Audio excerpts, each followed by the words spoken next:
এই দেশের ন্যায় বিচার প্রতিষ্ঠা করতে হবে। এই স্লোগানগুলো মৌলানা ভাসানী তুলেছিলেন, সেটা আবারও নতুন করে উত্থাপিত হয়েছে এবং এক বাক্যে এসছে, বৈষম্যহীন বাংলাদেশ চাই।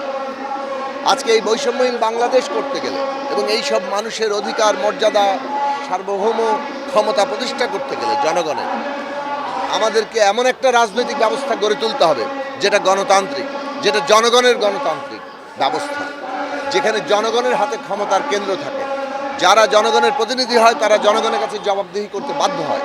সেই জায়গাতে আমরা আজকে আমাদের অভ্যুত্থানের যে আকাঙ্ক্ষা, সেই আকাঙ্ক্ষাকে একটা পরিণতি দেওয়ার জন্য বিচার, সংস্কার এবং নির্বাচন এই পথরেখাকে সফল করার চেষ্টা করে যাচ্ছি। এবং আমরা মনে করি বাংলাদেশের সকল মানুষকে এখন জাগ্রত হওয়া দরকার যে এই দেশে বিচার, সংস্কার এবং নির্বাচনের পথরেখা সফল করতেই হবে।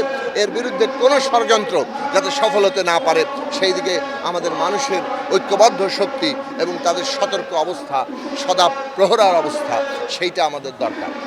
আজকে পতিত ফ্যাসিস্টরা নানাভাবেই আমরা দেখতে পাচ্ছি যে ষড়যন্ত্র করে চলেছেন। আমরা পরিষ্কারভাবে বলেছি, বাংলাদেশে এই যারা খুন করেছে তাদের প্রত্যেকের বিচার হতে হবে এবং বাংলাদেশের সকল অন্যায়ের বিচার হতে হবে। টানা তৃতীয়বার অর্জন করেছে দেশের সেরা সুপার ব্র্যান্ড স্বীকৃতি বসুন্ধরা টিস্যু। ন্যায় বিচার ছাড়া আমাদের রাষ্ট্রের নতুন যাত্রা সম্পন্ন হবে না। শেখ হাসিনার নেতৃত্বে যে ফ্যাসিবাদী কায়দায় নির্বিচারে মানুষ হত্যা করা হয়েছে, গণহত্যা চালানো হয়েছে, তার বিচার চলছে। আমরা মনে করি আন্তর্জাতিক মান রক্ষা করে একটা এই বিচার প্রক্রিয়া হয়েছে এবং এই বিচার প্রক্রিয়া সেভাবেই চলবে এবং এখানে যে বিচারের মধ্য দিয়ে যে রায় আসবে সেটার মধ্য দিয়ে বাংলাদেশে ন্যায় বিচার প্রতিষ্ঠিত হবে। জনগণ যেমন ন্যায় বিচার পাবেন, তেমনি যারা অপরাধ করেছেন তাদেরকেও ন্যায় বিচার বুঝিয়ে দিতে হবে। এই ন্যায় বিচার বাংলাদেশের জন্য অত্যন্ত জরুরি। আমাদের সামনে নির্বাচন নিয়ে আমাদের যে কথাটা পরিষ্কার করে জনগণের উদ্দেশ্যে বলা দরকার যে এই নির্বাচনটা অত্যন্ত অপরিহার্য।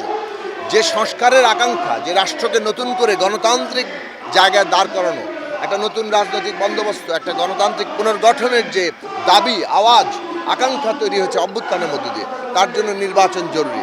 কাজেই কোনো শক্তি যাতে নির্বাচনকে বানচাল করতে না পারে সেই দিকে সকলের মনোযোগ দেওয়া দরকার। আমরা জনগণ হচ্ছে ক্ষমতার জায়গা, কোন কোন সংস্কার হবে সেটা জনগণ ঠিক করবেন। সেই ক্ষমতা যাতে জনগণের হাতে থাকে সেই ব্যবস্থা আমাদের করতে হবে এবং নির্বাচনের মধ্য দিয়েই আমরা সেই লক্ষ্যে এক ধাপ এগিয়ে যাব, সেটা আমরা পরিষ্কার করে মনে করি। সেটাতে কাজেই জনগণকে আজকে ঐক্যবদ্ধ থাকতে হবে যাতে করে নির্বাচনী জায়গা।